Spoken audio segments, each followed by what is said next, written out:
Welcome back to the Gameplan 2022.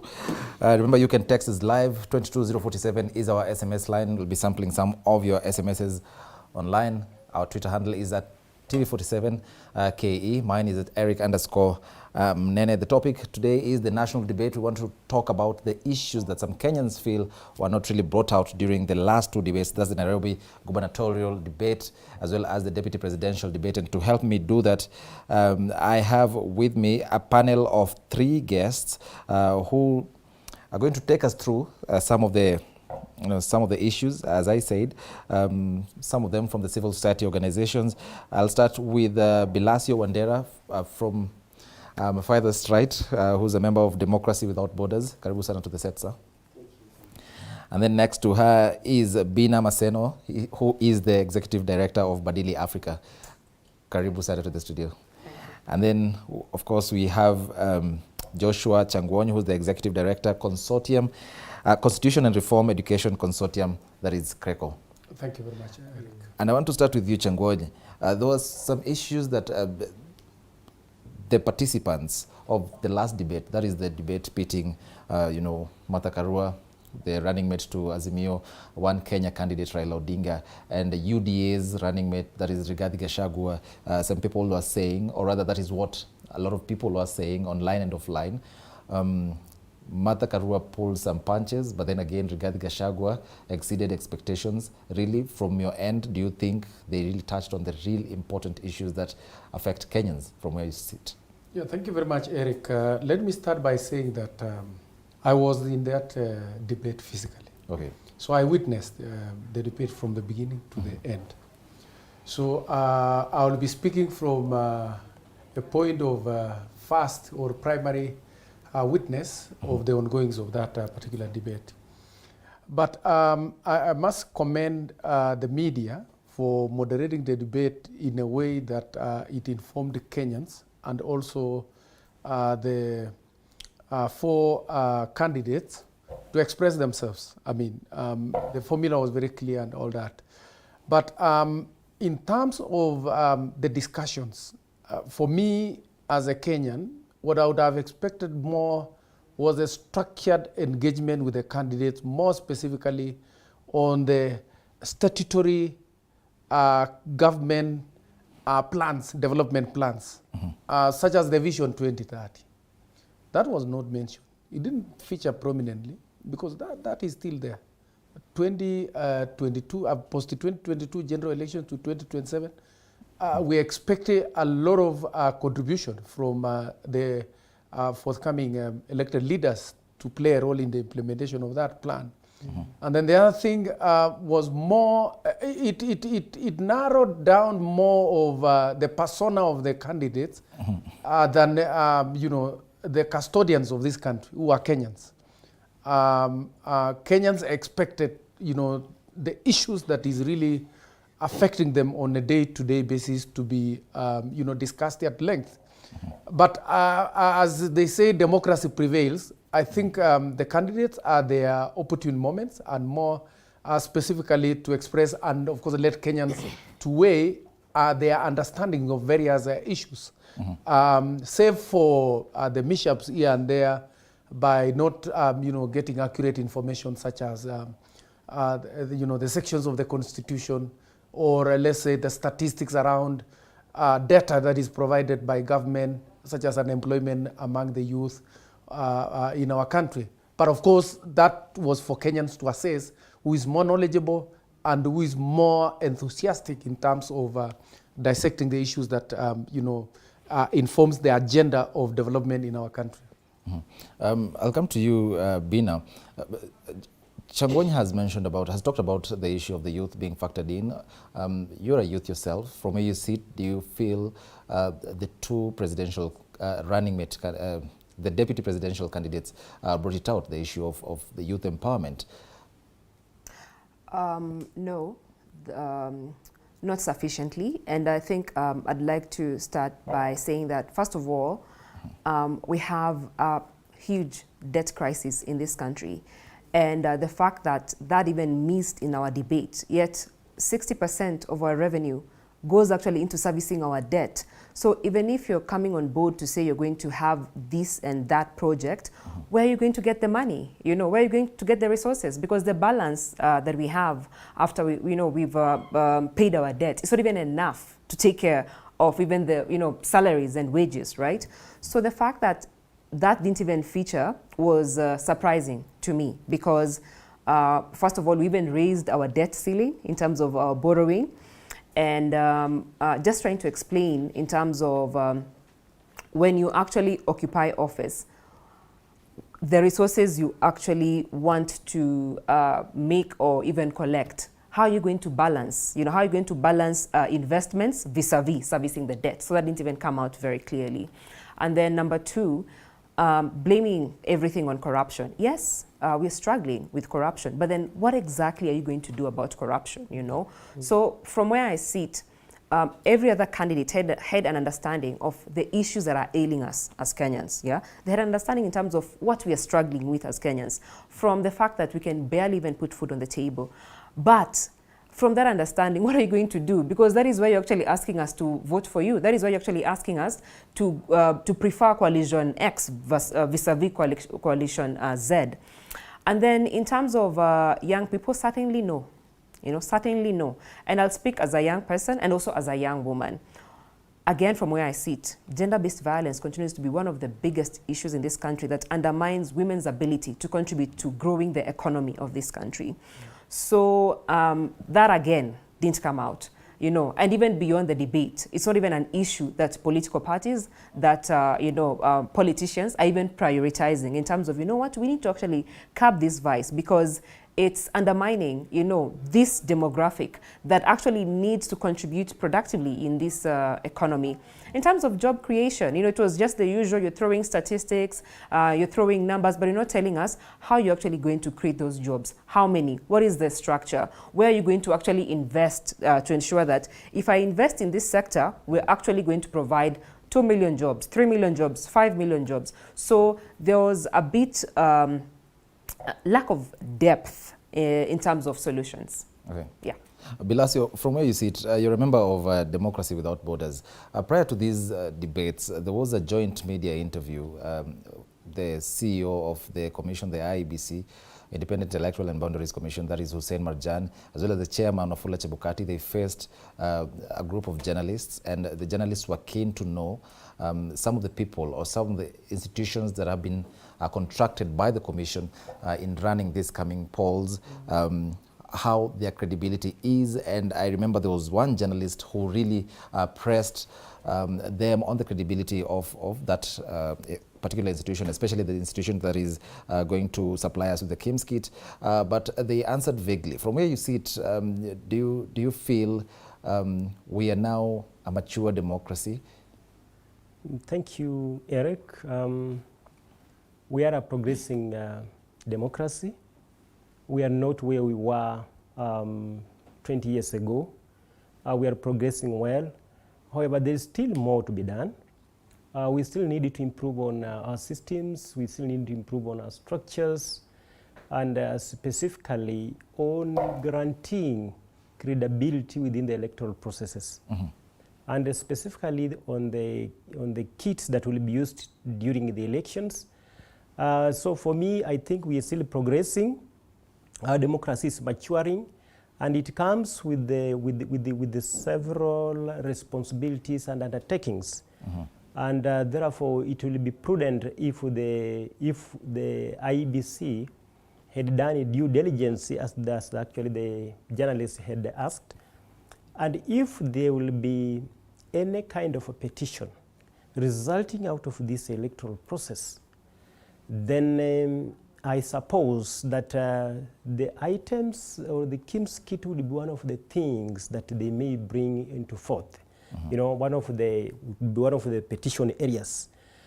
And so for me, it's important that we continue to democratize our spaces, our politics. And number two is also to educate our electorate, Eric. Yes. We've seen from the party primaries what has happened, the discontent by the aspirants and candidates, and that's why you have a huge number of independent candidates this year as compared to other years. And that was a result of what happened. I remember when I monitored the ODM primaries, they were using the gadgets, and sometimes the gadgets failed. And I remember in Nairobi here, Gaywood, the gadgets failed. And so people became, you know, became nervous, there was tension. How comes these kids are failing now? Will they now be relevant during the main elections? So as regards maturity, I think we are maturing and we are on the right track. However, we need to do more and more for due diligence so that we put more trust in our institutions. Yes. Well, you've mentioned something about educating the masses about education, and that's an area that falls under Changwaony's institution, that is CRECO, the Constitution and Reform Education Consortium. During that debate, there were a lot of issues that came up, especially issues of integrity.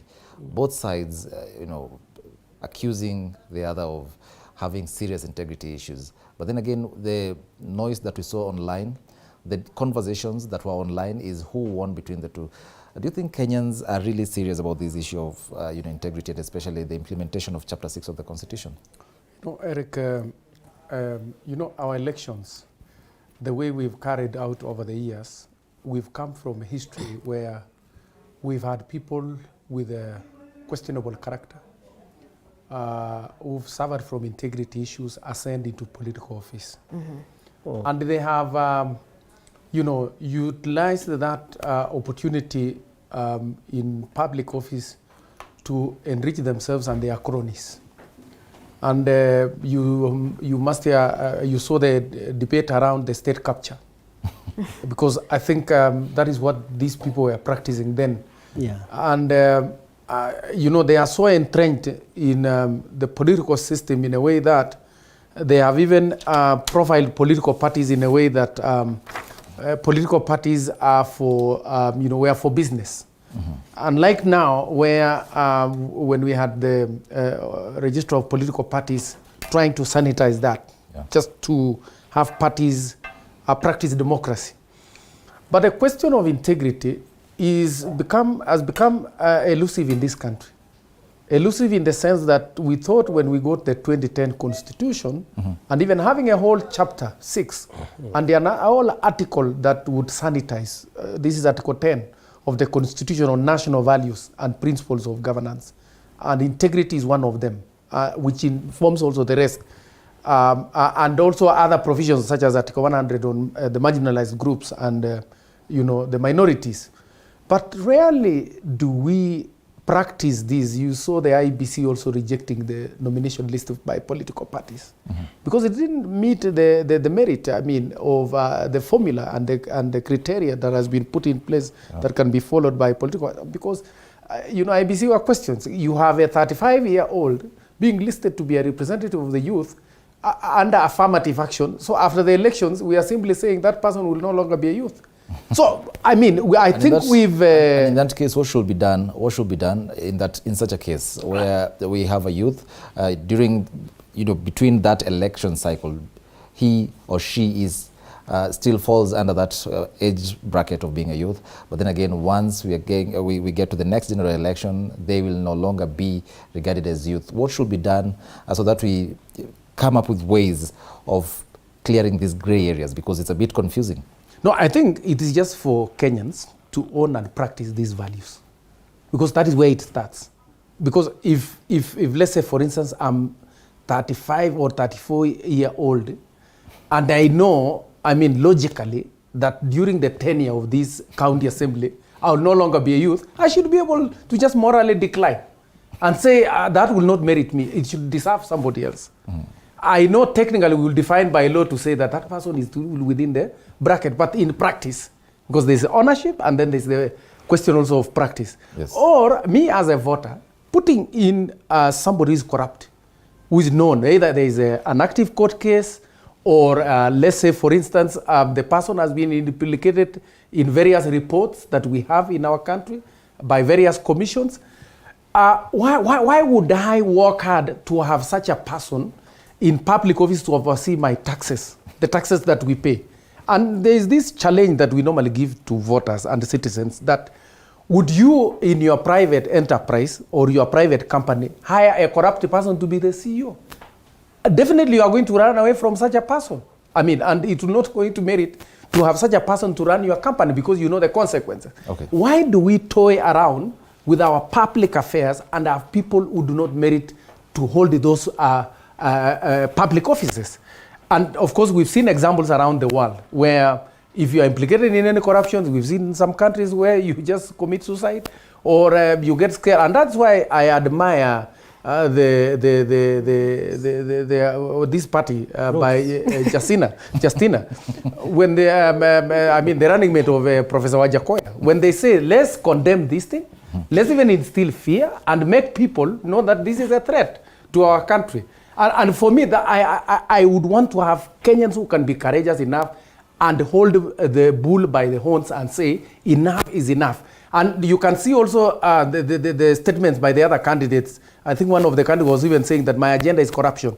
And I think there should have been a correction that it should be anti-corruption because your agenda cannot be a corruption. Because this thing is like, it's become so fashionable to talk about that even when you are seen to be like tackling it, it is fashionable that you can attract some votes.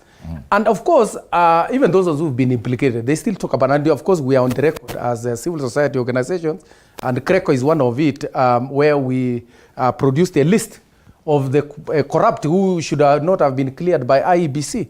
And I think also we need to support our independent commissions to perform their role by having fidelity in the constitution by saying if they are actually applying the law, independently, we should be able to support them instead of condemning them by saying that maybe they are politically inclined and all that. Because, a corrupt person is a corrupt person regardless of political party. Bina, Changwaony has raised a very, very important issue, and he's used a very interesting analogy. Would you hire a thief to work in your company or to head your organization? Badili is Swahili for change. You are a youth. Are the youth embracing change, or do they still want to stick to the old ways of thinking? Unaona sisi kama wale, and then, that back and forth, and then we wait for 5 years as the corrupt or that thief heads the organization. From where you sit, are they embracing that change message?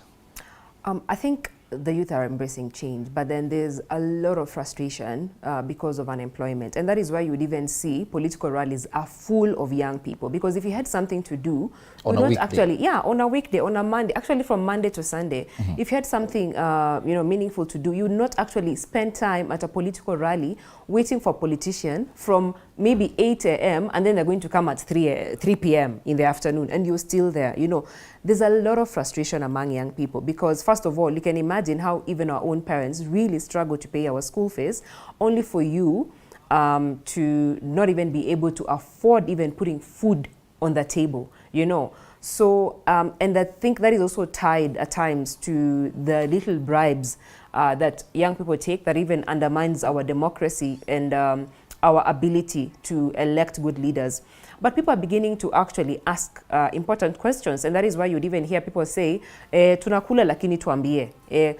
Niacheza macho lakini what are you going to do about the issue? The fact that people are even saying, huyu tutakula yake lakini atumpeleki pale, is because you recognize maybe they don't even have sound ideas in terms of how they're going to transform your life. Other leaders don't even understand their mandates when they occupy office, because you have people, even right now, we are conducting social vetting, events at the community where we are vetting local leaders, and even have a senator who's promising bursaries.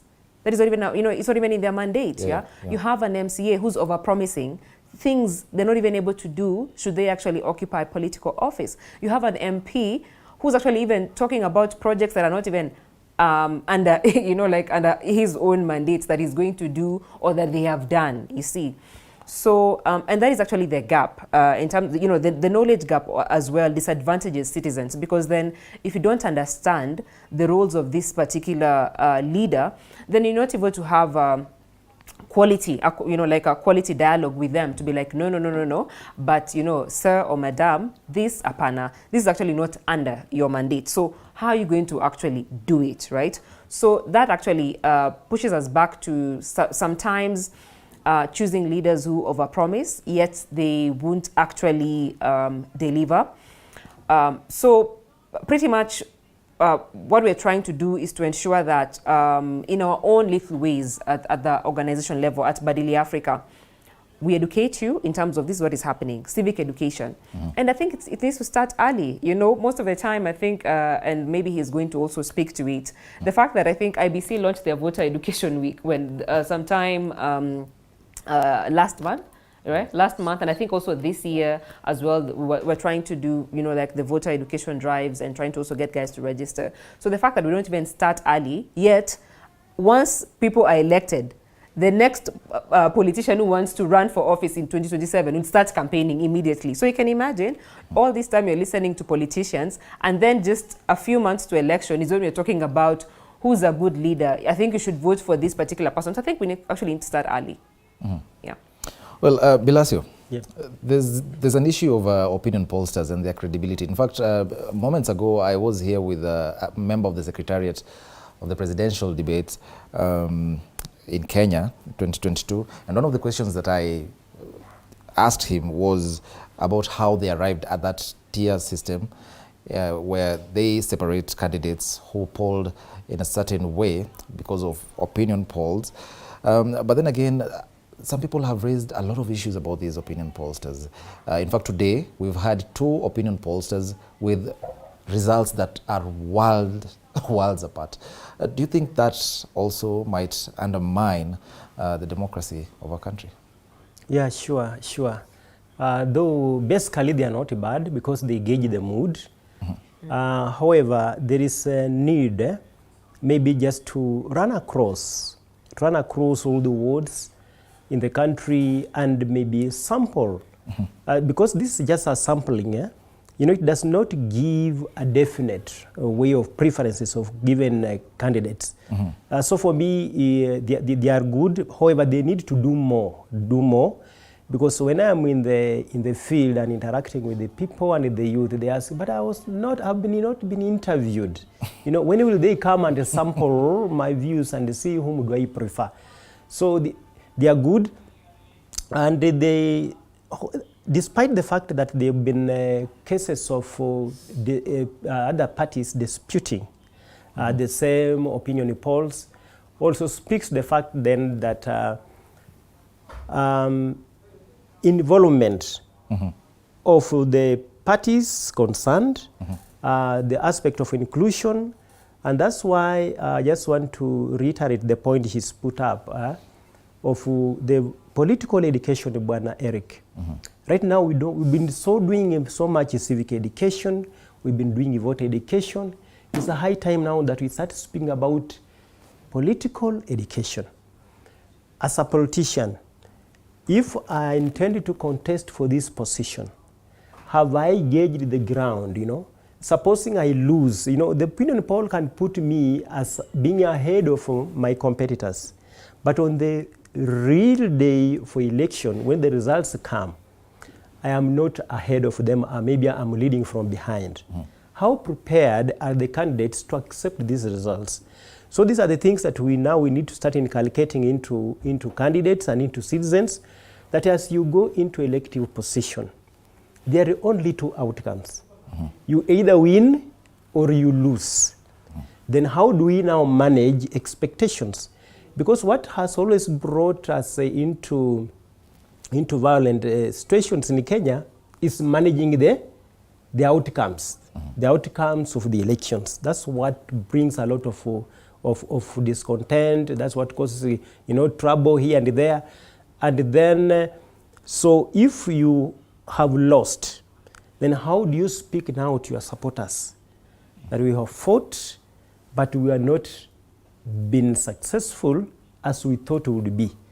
So opinion polls are good, yes, but they still need to do more so that they remove the issue of discrediting, that perception of discrediting, that they are not accurate, they are just samples. of course.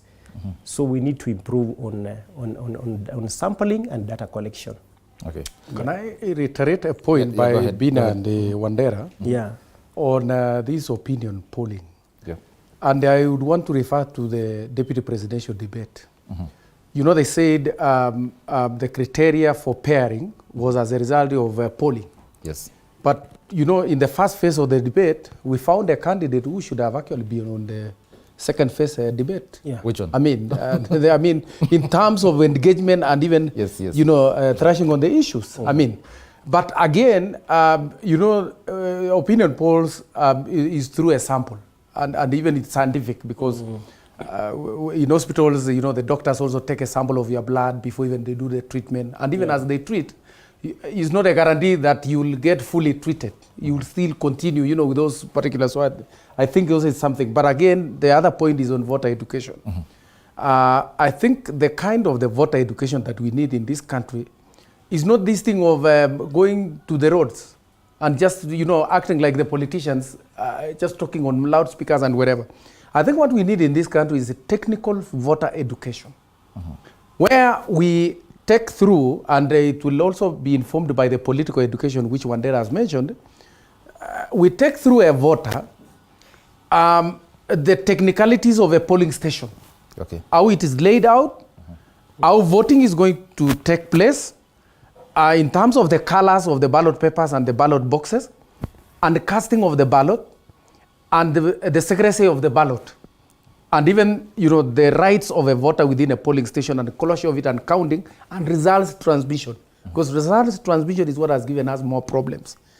And this emerges as a result of the temporary IEBC officials, these are the POs and the DPOs as well as the clerks, not understanding some of these basics, unlike the permanent staff of IEBC, who have been there and they have interacted with some of these issues. For instance, not many Kenyans know the difference between a spoiled ballot paper and a rejected ballot paper. And you saw even in the Supreme Court during the presidential petition in 2013 and 2017, where even the most learned friends were mixing these things. And even disputed, rejected. So Kenyans needs to, because those are people who will become part of the political party agents and the independent candidates agents in the polling station. Yes. And remember, IBC has said that the final unit of results declaration is the polling station. So who are in these polling stations? These are our people who are surrounding them because they are recruited from that particular community. And that is where voter education needs to be taken. So it's not only just training those officials who have been hired by IEBC, but also the voters within that locality. Now that we have the listing of these voters per polling station. Okay. Well, to be fair, just before you give your rejoinder, to be fair to IEBC, they've partnered with several media outlets, including this one. I've participated in one of their voter education drives. In fact, it was, I think, a fortnight ago. We did it. We took our viewers step by step on what to expect when they visit, you know, a polling station. Bina, just briefly before we go on a very short break. Yeah, actually, I wanted to say that also there are two committees that have been formed by IBC, the Youth Coordinating Committee and the Women Coordinating Committee. I'm actually the Vice Chair of the Women Coordinating Committee. And for both committees, they've been trying to go actually across the country to ensure that voters understand how they'll show up on election day and how to actually vote. Not who to vote for, yes, but the technicalities in terms of what is going to happen at a polling station.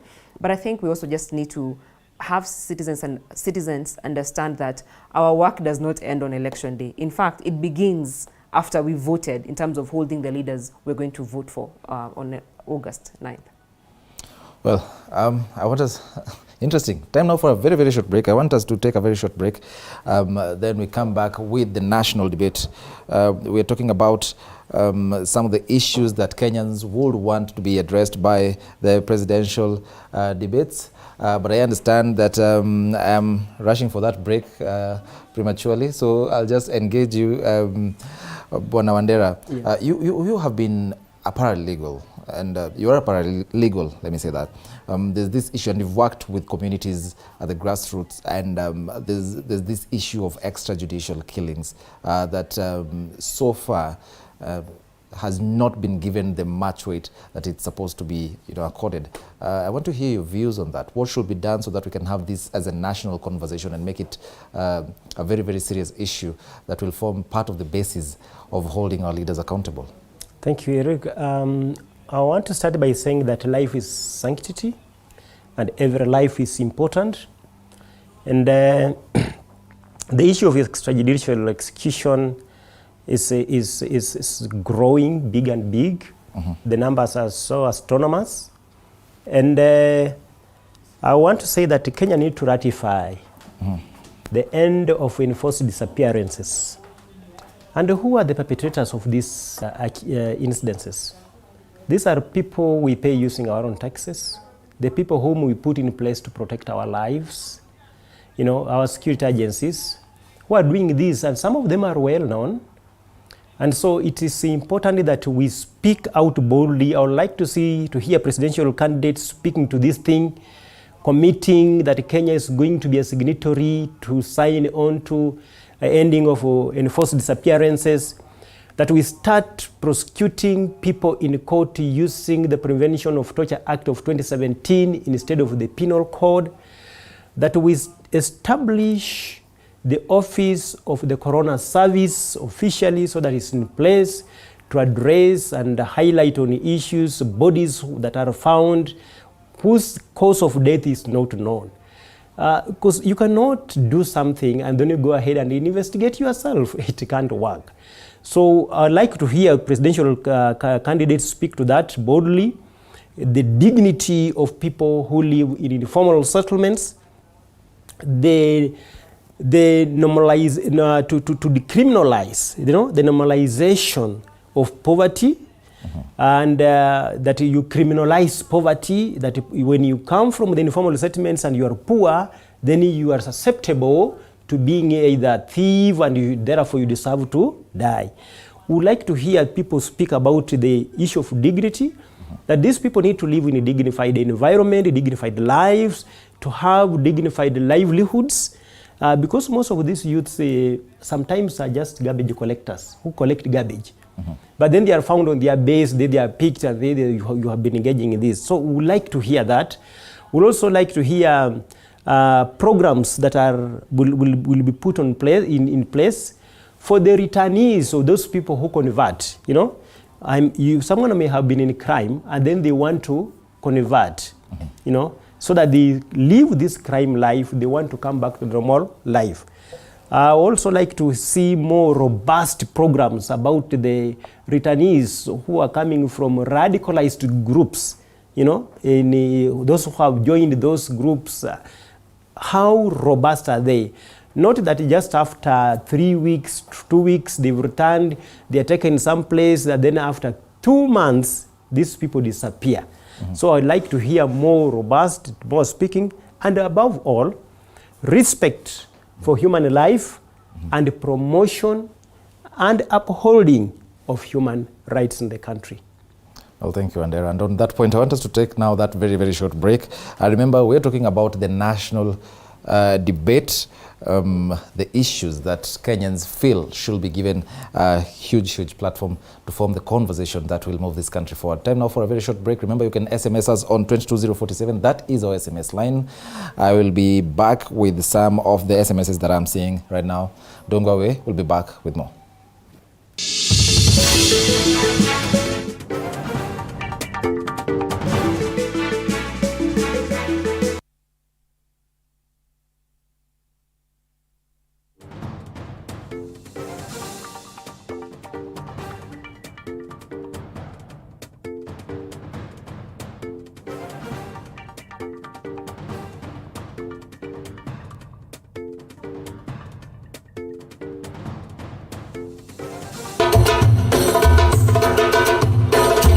There's magic in that little place, home, but it does not always mean your birthplace. It could be your retirement home, your vacation destination, or even your residential apartment.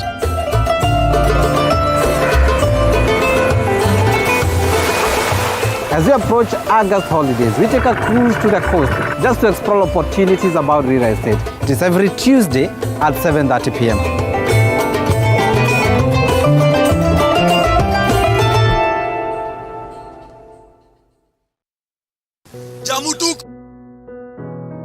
Despite being visually impaired, he is a jack of all trades. It is our quest to find answers on how to take care of children with special needs and those with disability.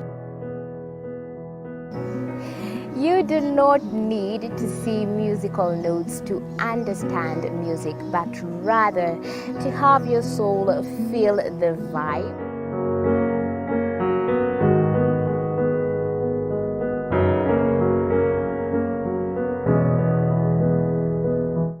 Actually, for us to make a wheelchair, we have to take measurements of the user. After doing my assessment, I get to know the parent, I get to know the heaviness she's carrying. Disability comes at different stages of life.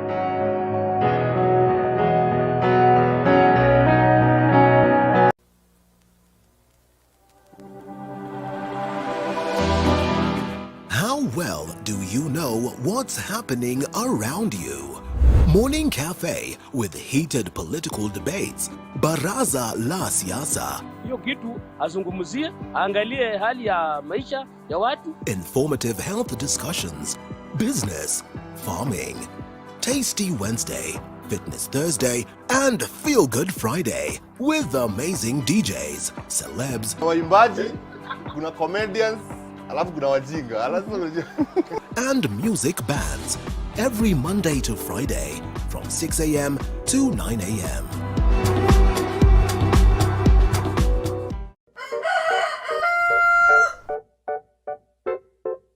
The next set of millionaires are farmers, as we know agriculture has been and still is the backbone of our economy. As we traverse the different counties to meet different farmers, we ensure to get the story of how they started farming and even how they continue to penetrate the market and overcome the challenges. Hapa, the reason why niliweka goose na si ducks. Goose, they are very easy to maintain. A lot of farmers keep on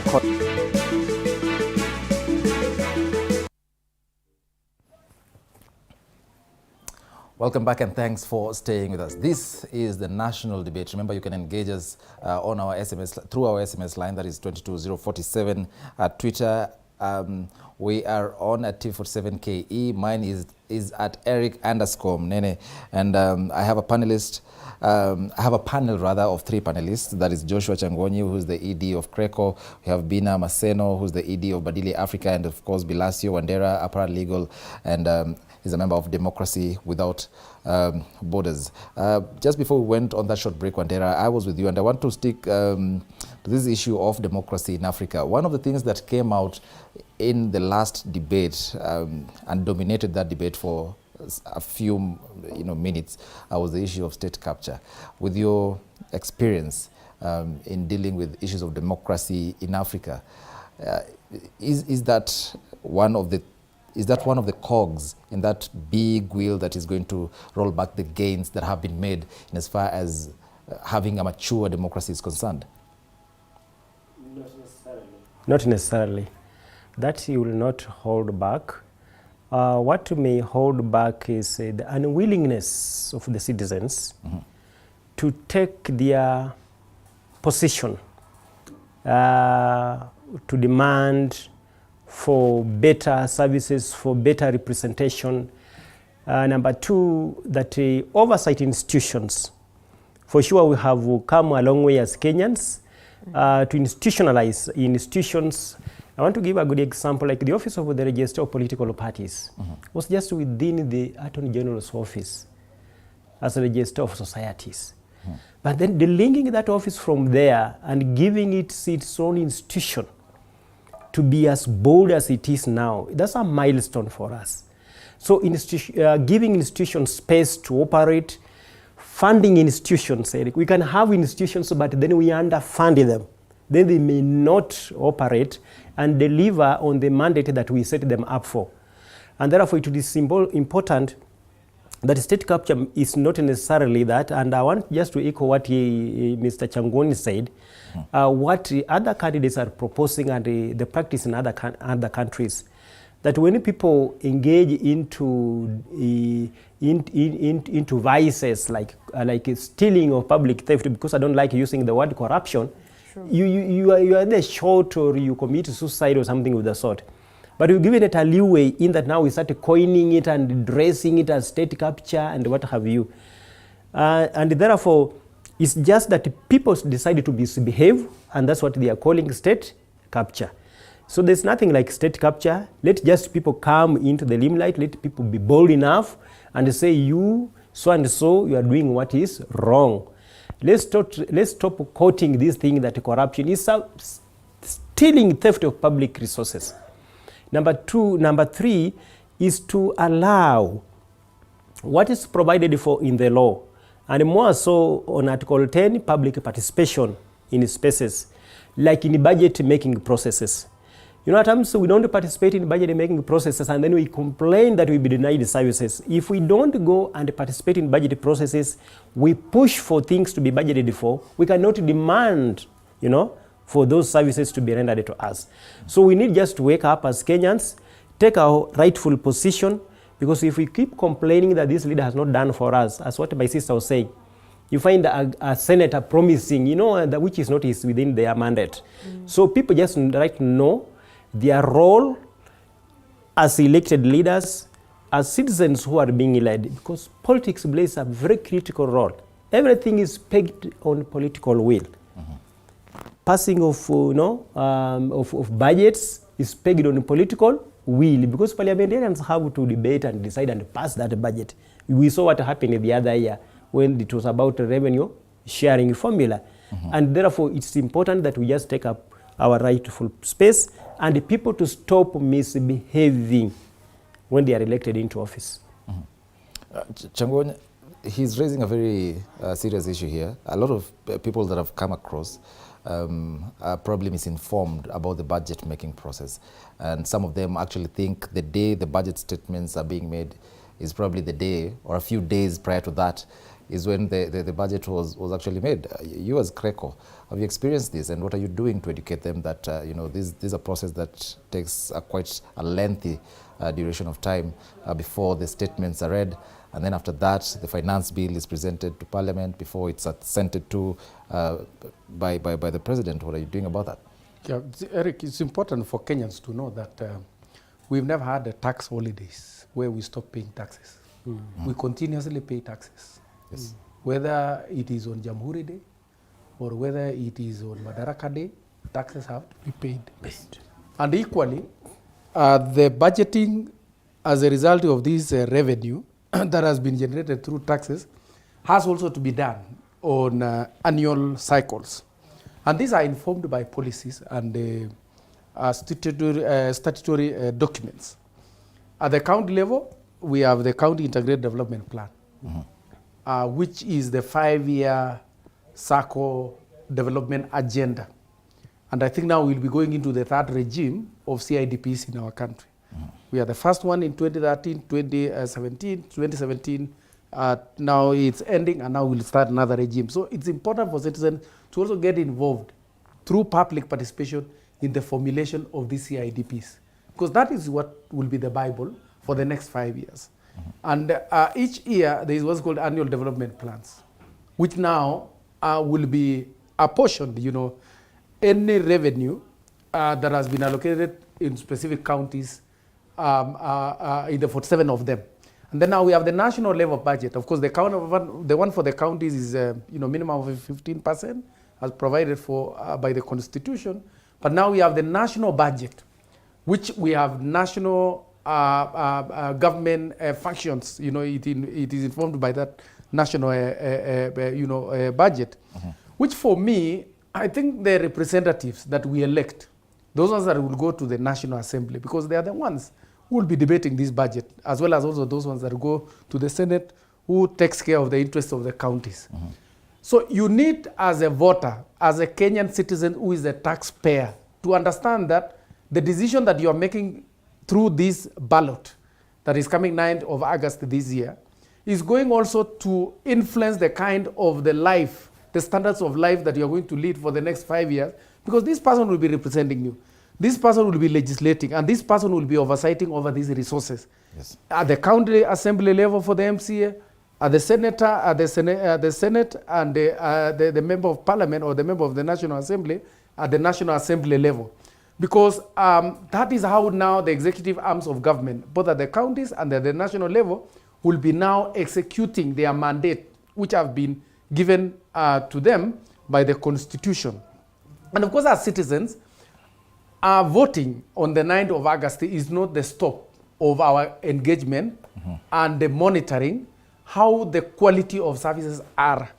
We continue, and where we are not happy, we have now the judicial arm of government, which we can also seek redress by saying, we want this interpretation, or this and this is not happening. I mean, by just seeking justice. And I think election is just one of the means of public participation. But there is a continuous public participation during the post-election in our country. Okay. Bina, I just wanted to quickly weigh in on that and say that, first of all, where we even publish the dates for public participation disadvantages especially young people, because half the time you get to learn about public participation dates on the newspaper. How many young people actually buy newspapers? That is number one. And then number two, when do you actually get to access these documents so that you can actually analyze them in good time, so that even when you get to participate, you're able to give quality feedback on the documents you've actually accessed before. So you're actually accessing these documents on the morning when you're going to participate in that forum. You're seeing them for the first time, and you can imagine maybe someone like either my relative who's never even earned like 2 million. Now you're telling them to analyze a 50 billion or a 10 million or a 50 million budget, and they're thinking, my God, where are these numbers going? What are they going to do? And then there's also lack of feedback mechanism. So after we've participated, and I have participated in a few of them, there's no feedback. So what did you guys take in? What did you guys disagree on? So there's no feedback mechanism even on the people actually who participated in terms of, okay, this is what we're going to consider, and then we're not going to factor this in and factor that in. So there's a lack of feedback mechanism anytime actually you participate. I don't even know, maybe by fellow panelists, maybe they get to be communicated to by the leaders in terms of what they were able to factor in after they've participated. So if we don't actually improve on that, then we still have a long way to go. And then the fact that not everyone is able to attend the public participation, what other means can we also use to ensure that even that person who's in the office, we're talking about digitization. We are in an era where you actually don't even have to be there physically. So if you're here in the studio, you can still take time much later, look at the survey, look at the documents, and still give back your feedback. And even COVID-19 has shown us the importance of actually ensuring that we are able to use the digital space to speak up, to work, to ensure that our voices are heard. Yes. Why aren't we utilizing those methods as well? Even during COVID, why didn't we utilize such channels to ensure that we get as many voices in as we can? And most of the counties, by the way, if you look at their website today, like today on 22nd, you'll see they don't even have up-to-date information. So I don't even get to know, because once in a while I get to log in because of the work that we do at Badili Africa. And Siasa Police is also very good in this, in terms of ensuring citizens understand and participate during those forums. We don't even update our website. So if we've participated, you don't even know, you get into a county website, it was last updated like a year ago. Okay. So you see, at the end of the day, even keeping up and for you to be able to even contribute effectively as a citizen, even when you have time and resources, it becomes a bit challenging, and we need to improve also on all those sectors. And I want to stay with you because interestingly, I can see that Badili Africa today was holding a Twitter space on democracy dialogue, and you're actually targeting young people's participation in electoral processes. And I'll take you back to the question I asked you at the beginning of this conversation, the youth and embracing this change message. And the reason why I'm taking you back is because I've just realized that you actually held that Twitter space. This debate, the previous debate that we saw, pitting Martha Karua against Rigathi Gachagua, one of the outcomes of that online, and I want to believe the biggest percentage of people online, both on all the socials, are young people. Young men. Young men? Yes, not young women, young men. Okay. Yes. Well, it's fine. So these young men, these are people who, you know, they have the potential, you know, to change the direction, or rather the trajectory of this country, where we are headed as a country. But one of the biggest outcomes of that was memes. You know, if it's Rigathi Gachagua, it was about chapati probably. If it's Martha Karua, probably it was Shori for Asmio. And so the reason I'm taking you back is because of that. From your experience, what has the experience been like when we have these serious national, you know, dialogues? And especially, like, for instance, that Twitter space, did people show up? Were the youth interested? Are people really thinking seriously about this? Are they even registered as voters? So I want to start from the dialogue we had during the day, because we had a dialogue actually in Mathare today and other constituencies, and also in universities. So tomorrow we're going to be in Riara University. Okay. And for us, one of the sorry state has been the very low engagement of especially young women below 24 years, even in terms of registration and in terms of even participating in the online spaces and even just participating on Twitter. And, you know, even most of them cite that I don't want to comment on a political post, then I get trolled. Because half the time someone will be like, now this liquid, what are they saying, you know? So majority of them, the young women we are engaging, they'd prefer to engage in platforms like Instagram. But then political discourse mainly takes place on Twitter. So in terms of our targeting, we've been very keen to especially target younger women below 24, because even the campuses were able to visit to do the voter education drives. Majority of them who didn't even have interest, and even just the ability to connect, how does politics affect me? You know, how does politics intersect with my ability to even access family planning in this country, to even take care of my child as a young mother? Were actually young women. And also data shows that the most disenfranchised lot in this country is actually young women. And I think that is sad, because if you're talking about young people being about 70% in this country, young women make the bulk of that number. Look at the challenges I was even beginning to discuss earlier: gender-based violence, female genital mutilation, access to decent jobs, people being, you know, human trafficking. It actually affects more young women than actually young men. So there's that. So there's still, even when we're talking about civic education, I think it's wise for us to ensure that it's very, very targeted. You know, if you're talking about people getting jobs, imagine someone who's in second year and I'm not looking for work. I still have, you know, like another 2 years. And we're talking about the bulk of the first-time voters are in campus. So even when we're targeting and we're talking, and we want to reach out to that particular person who's been left behind, how are we communicating to them on how the next leader is going to affect their life? Okay. And then lastly, when it comes to people also saying, I'm not going to participate because it's already been rigged, you know, I always find that conversation very interesting, because the person who's saying it has been rigged doesn't even know how many votes their MCA got. So I'm like, was your MCA rigged in the last election? They don't know. Was your MP rigged in the last election? They don't know, because we are always referring to the presidency.